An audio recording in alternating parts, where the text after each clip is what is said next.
Married people who are thinking of filing joint taxes while separated must consider the tax benefits and pitfalls.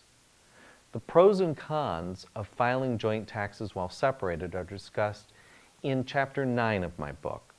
Some of the factors that may include the decision include which tax bracket will apply, who gets the benefit of tax deductions and credits, and whether to take the risk associated with joint and several liability. When these factors are resolved, taxpayers must also decide how to allocate the tax refund or pay the bill when filing joint taxes while separated. Under federal tax law, there are 5 different tax rate schedules.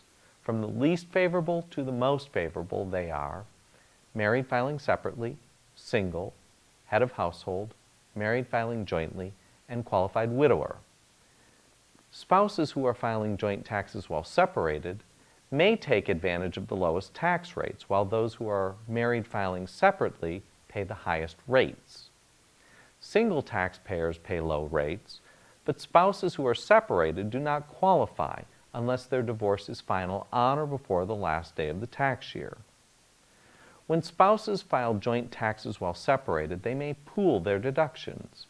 If spouses are physically separated and they file separate returns, either of them may declare the itemized deductions for qualified residence mortgage interest and real estate taxes, provided that one of them would qualify. If they are divorced, it may become more complex. It is advisable to review the criteria carefully. When allocating estimated tax payments or quarterlies, if spouses made quarterly tax payments but file separate returns, they may allocate the payments however they may agree. If they can't agree, the payments will be allocated in proportion to their individual tax liabilities for that year. In allocating tax refunds, the refunds generated by joint income tax returns are issued in a check in the joint names of both spouses unless a direct deposit form is submitted. Overpayments from a joint tax return that are credited towards future separate returns will be credited to the spouse who overpaid.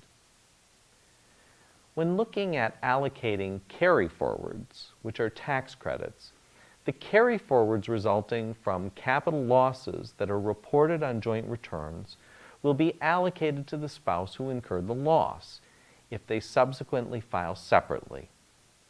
If the capital loss was joint, the carry-forward will be allocated equally between the spouses if they file separately. Now, often, spouses who file joint tax returns while separated need guidance on how to divide a refund or contribute to the payment. Spouses should ask their accountant to provide a comparison.